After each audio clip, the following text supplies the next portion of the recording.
बच्चों, हम बीसीसी कलम से क्रांति आज हम लोग 2020 के हिंदी का मॉडल सेट क्वेश्चन को पढ़ने वाले हैं। आइए फटाफट हम लोग हिंदी के मॉडल प्रश्न उत्तर को हम लोग देखते हैं कैसे प्रश्न पूछे गए थे। देखिए, सबसे पहला आपका गद्यांश आता है, 2 गद्यांश। तो पहला एक गद्यांश दिया हुआ है, इसको हम लोग पढ़ते हैं।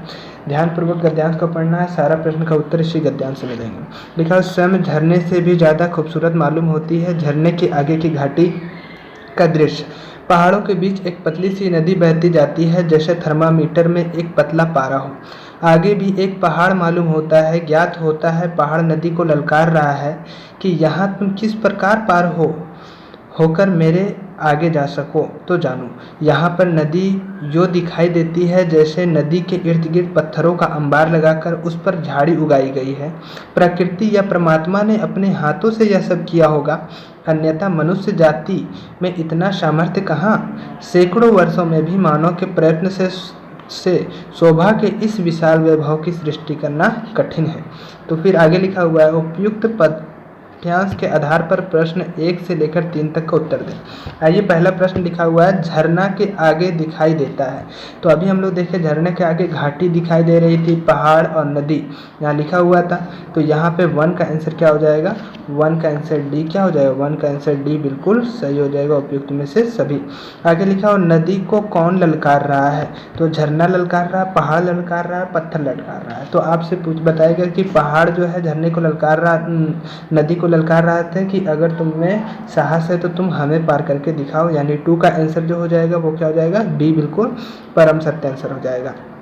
अगला सवाल है कि झरने की शोभा के इस विशाल वैभव की सृष्टि किसने की है। तो अभी लिखा हुआ था कि इस झरने की विशाल सृष्टि जो है मनुष्य के द्वारा तो सामर्थ्य नहीं है, इसे खुद प्रकृति के परमात्मा ही बना सकते हैं। यानी 3 का आंसर हो जाएगा सी।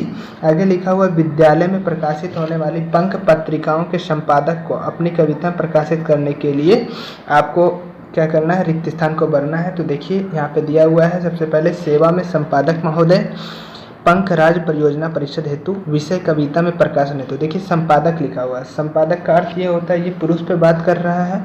और जब भी हम लोग किसी पुरुष को अगर लिखते हैं पत्र तो हम लोग हमेशा महाशय या महोदय का यूज़ करते हैं, और जब स्त्री को लिखते हैं तो महाशया या महोदया का यूज़ करते हैं। तो यहाँ पे देखिए, विषय में कविता प्रकाशन हेतु सबसे पहले क्या लिखेंगे, महाशय महोदय महोदया या महाशय महोदय या आदरणीय नमस्ते। तो सबसे पहले हम लोग जानते हैं महाशय लिखेंगे, महोदय लिखेंगे, क्योंकि इससे हम लोग किसको लिख रहे हैं, किसी पुरुष को लिख रहे हैं। यानी 4 का आंसर क्या हो जाएगा, बी नंबर। अगला सवाल है 5 नंबर क्वेश्चन के लिए देखेंगे हम लोग। तो आपका लिखा हुआ है, मैं अपनी प्रतिष्ठा पत्रिका डेस को कई वर्षों से पढ़ रही हूँ। अब किसको पढ़ने की बात किया जा रहा है, यहाँ पे हम लोग देखें प्रश्न में क्या पढ़ने की बात की जाए, पंख पत्रिका। तो हम लोग को क्लियर यहाँ प्रश्न से ही पता चल गया इसमें कौन आंसर भराएगा। यानी 5 का आंसर क्या हो जाएगा, पंख। यानी ए नंबर क्या हो जाएगा, परम सत्य आंसर हो जाएगा। 6 नंबर क्वेश्चन को देखते हैं। 6 नंबर के लिए क्या लिखा हुआ है, मैं इस पत्रिका को प्रकाशन हेतु अपनी कविता नन्ही चिड़िया भेज रहा हूँ। यह मेरी डेस की रचना है। डेस रचना और डेस में क्या भराएगा, प्रकाशित रचना है। नहीं भैया, वो प्रकाशित तो अभी हुआ नहीं। नकल किया हुआ रचना है, नहीं, नकल नहीं कर सकता। मौलिक का अर्थ होता है स्वयं द्वारा लिखा गया। यानी 6 का आंसर क्या हो जाएगा, सी बिल्कुल राइट आंसर हो जाएगा। 6 का परम सत्य आंसर हो जाएगा सी बिल्कुल सही आंसर है। अगला सवाल है कि 3 नंबर में दिया हुआ गद्यांश, एक छोटा सा इस गद्यांश से पढ़ करके 2 प्रश्नों का उत्तर देना है, 7 और 8 का। लिखा हुआ, चाहे गांव हो या शहर, एक पड़ोसी ही दूसरे पड़ोसी के सुख दुख में साथ देते हैं। वह जन्मदिन तथा विवाह आदि सांस्कृतिक शुभ अवसरों पर हमारे सुख में निष्कपट भाव से, जिसमें कपट ना हो, शामिल होते हैं। और विपत्ति के समय भी वह हमारी दाहिने बाह यानी दाहिने हाथ बन करके सहारा देती है। लिखा हुआ, गद्यांश के लिए उपयुक्त शीर्षक क्या हो सकता है। तो हम लोग देख रहे हैं इसमें किसके बारे में बताया, जन्मदिन के बारे में, विवाह के बारे में, गांव के बारे में या पड़ोसी के बारे में।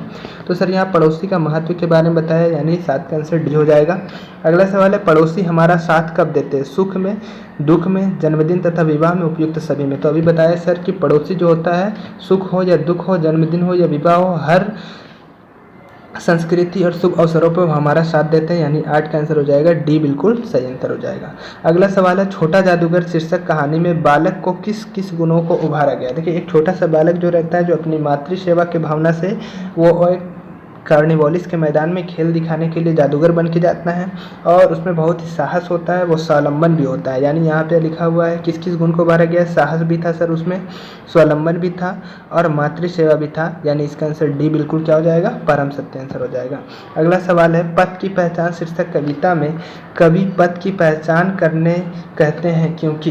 देखिए हम लोग जानते हैं अगर कोई भी काम हम लोग अगर कर रहे हैं, क्लास 8 में अगर पास होना है तो 8 को पास करने के लिए क्या कौन सी रास्ता चुनना है, कैसे पढ़ाई करना है, इसको जानना बहुत ज़्यादा ज़रूरी है। तो आपको बोला गया अगर कोई भी पद की पहचान करने के लिए इसलिए कवि कह रहे हैं ताकि हम लोग को सफलता प्राप्त करने में क्या हो, आसानी हो। यानी 10 का आंसर क्या हो जाएगा, 10 का आंसर हो जाएगा ए बिल्कुल राइट आंसर। आगे लिखा अशोक के सशस्त्र त्याग शीर्षक में एकांकी का प्रमुख पात्र अशोक कहाँ के सम्राट थे। तो आप कहानी पढ़े होंगे अशोक का सशस्त्र त्याग में। अशोक जो था वो कहाँ के राजा थे, मगध का राजा थे और कलिंग को क्या कर लिए थे, जीत लिए थे। अगला सवाल है अमरूद का पेड़ शीर्षक पाठ में अमरूद का पेड़ को अंततः काट दिया गया, इसका प्रमुख कारण क्या था। तो आपको बता दें अमरूद का पेड़ एक कहानी है आपका, उस कहानी में बताया गया है कि लेखक जो है उसके घर के इधर दरवाज़ा है उस तरफ एक अमरूद का पेड़ उगाता है और राम भरोसे में बड़ा हो जाता है, परंतु लोगों का मानना है कि अगर पूर्व दिशा में किसी का दरवाज़ा हो और आगे अगर अमरूद का पेड़ है तो वो अपशगुन माना जाता है। इसके कारण अंधविश्वास के कारण अमरूद के पेड़ को क्या कर दिया गया था, काट दिया गया था। तो अमरूद के पेड़ को काटने का कारण क्या था, अंधविश्वास के कारण काटा गया था। यानी 12 का आंसर हो जाएगा ए। राम का भरत संदेश पाठ किस महाकाव्य का अर्थ है। तो हम लोग जानते हैं राम का भरत संदेश जो है रामचरितमानस से लिया गया है। यानी 13 का आंसर क्या हो जाएगा, सी। आगे लिखा बूढ़ी पृथ्वी का दुख शीर्षक कविता में बूढ़ी पृथ्वी किस बात से दुख है। तो बूढ़ी पृथ्वी जो है वो इसलिए दुखी है, इसलिए रातों में रोती है क्योंकि वहाँ पे हम लोग आज प्रकृति का बहुत ज़्यादा दोहन कर रहे हैं, प्रकृति को प्रदूषित कर रहे हैं इस कारण से। तो प्रकृति का दोहन हो जाएगा सर, बिल्कुल सही है। प्रकृति का प्रदूषण ये भी सही हो जाएगा। तो इसका आंसर लिखा विकल्प ए और बी दोनों, यानी कि 14 का आंसर सी बिल्कुल सही आंसर है। अपराजिता शीर्षक पाठ में अपराजिता कौन है। तो अपराजिता जो है वो डॉक्टर चंद्रा को बताया गया है। यानी इसका आंसर 15 का आंसर क्या हो जाएगा, बी आंसर परम सत्य आंसर हो जाएगा। अगला सवाल है 16 नंबर भीगी बिल्ली बनने का मुहावरा का अर्थ क्या है। तो भीगी बिल्ली का अर्थ होता है डर जाना। यानी 16 का आंसर क्या हो जाएगा, ए नंबर बिल्कुल सही हो जाएगा। परोपकार का संधि विच्छेद क्या होता है। देखिए संधि विच्छेद का अर्थ होता है दोनों को जोड़ करके वो शब्द बनना। तो परोपकार का संधि विच्छेद क्या होगा, पर प्लस उपकार, यानी 17 का बी आंसर परम सत्य आंसर हो जाएगा। विलोम शब्द का युग्म चुनिए। देखिए आकाश का लिखा हुआ अंबर, ये तो सर विलोम नहीं है, ये समानार्थी शब्द है। चरण और पादुकाएं, चरण पादुकाएं भी अपने समानार्थी है। पृथ्वी और धरा, यानी धरती और पृथ्वी दोनों समानांतर है। उत्तर और दक्षिण ये आपस में क्या है, विलोम शब्द है। यानी 18 का आंसर ए बिल्कुल सही हो जाएगा। अगला सवाल लिखा मैं भी बहुत भयभीत था, इस वाक्य में प्रविशेषण क्या है। तो प्रविशेषण उसको बोलते हैं जो वाक्य को क्या करता है, बढ़ाने की कोशिश करता है। तो देखते लिखा हुआ मैं भी भयभीत था लिख सकता था, पर यहाँ पे क्या लगाएंगे, बहुत। बहुत क्या है, बहुत एक यहाँ पे प्रविशेषण का कार्य कर रहा है। यानी 19 का आंसर बिल्कुल सी क्या हो जाएगा, सही आंसर हो जाएगा। विष शब्द का पर्यायवाची शब्द नहीं है। देखिए विष का पर्यायवाची शब्द क्या होता है, विष का पर्यायवाची शब्द जहर भी होता है, गरल भी होता है और हलाहल भी होता है। ये तीनों क्या है, विष का पर्यायवाची शब्द है। पर आपसे पूछा गया था विष का पर्यायवाची शब्द नहीं है, तो विष का पर्यायवाची शब्द नहीं है वो क्या हो जाएगा, डी। यानी ये जो है वो किसका पर्यायवाची, विष का पर्यायवाची नहीं है।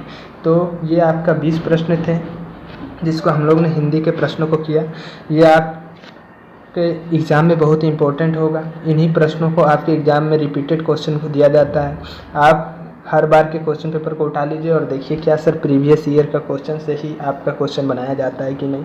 आप इन सभी प्रश्नों को पढ़ें और अगर आपको ज़रा सा भी इस चैनल से लाभ हो रहा है तो अवश्य सब्सक्राइब करें, लाइक करें और इसी तरीक़ा के से मॉडल पेपर प्रश्नों का उत्तर पाएँ। ये आपके एग्ज़ाम में बहुत ही ज़्यादा हेल्पफुल होगा। आशा करते हैं आपको ये समझ आया होगा। फिर मिलेंगे नेक्स्ट वीडियो में, तब तक के लिए धन्यवाद।